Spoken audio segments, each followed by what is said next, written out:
Hey guys, so today I'm going to show you how to start a fire with flint, steel, and fatwood, and how to find fatwood. A lot of people think that it's hard to find or that it's not where they are, but today I'll show you where to find it. So before you find fatwood, or to find fatwood, you need to know what it is.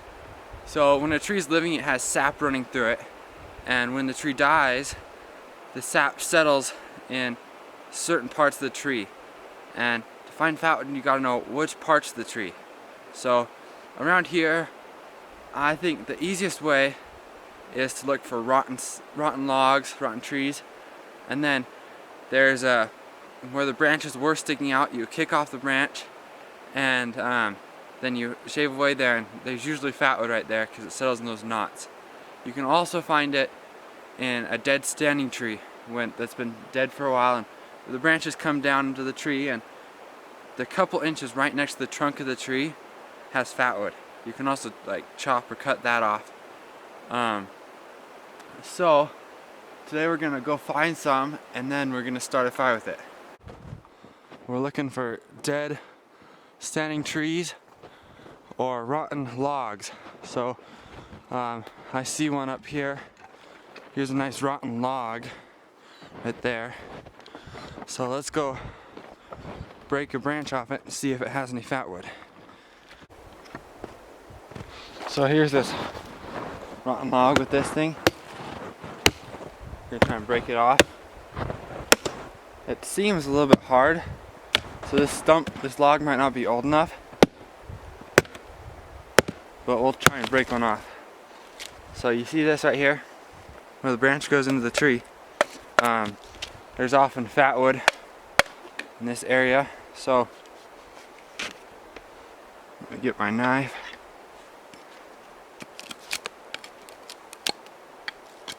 So what we're looking for is a dark amber colored wood. It's saturated in sap, and I'm not seeing it in this one, so likely this tree wasn't old enough, or isn't old enough. So let's go find another one. I see a nice rotten wood over here. We've got a steep hill here.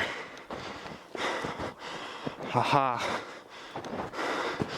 There's another thing you can look for.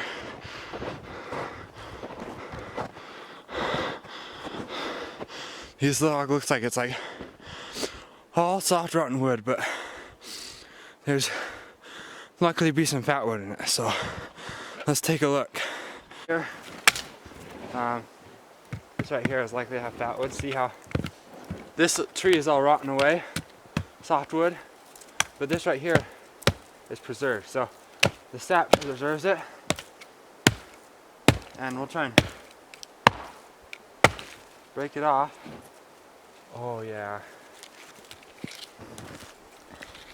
And then we'll break off that dead wood, and let's try and see if we can scrape down to some fatwood.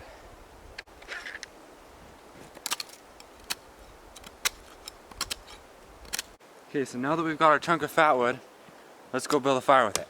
The darker the fatwood, the more sap is in it.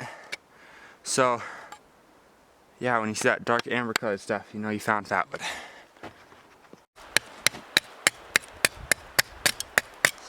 So I'm just getting myself a flat spot to work on. Flat, kind of scrape the snow off. Always easier to work on a flat spot.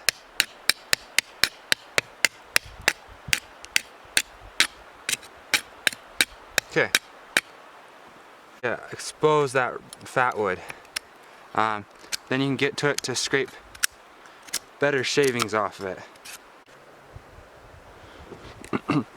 So you just keep scraping away all this stuff till it exposes that nice dark purple stuff. So to find the fatwood, you can find it in most evergreen trees. Juniper isn't as great. So now I'm going to start making a little pile of shavings.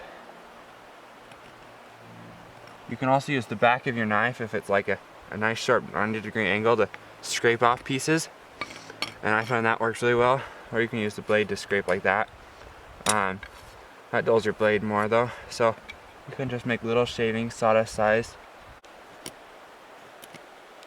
Okay, so now we got our pile of little shavings and our pile of big shavings. Let's line them up.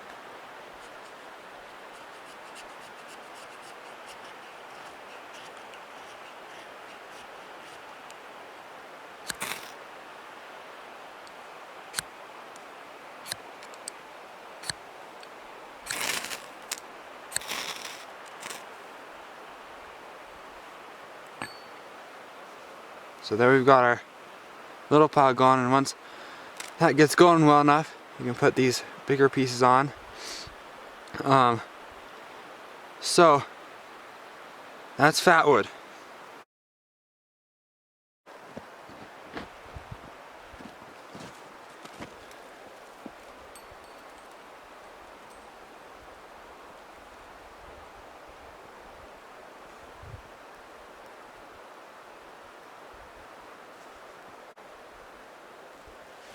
As you can see, it's still burning the Fatwood.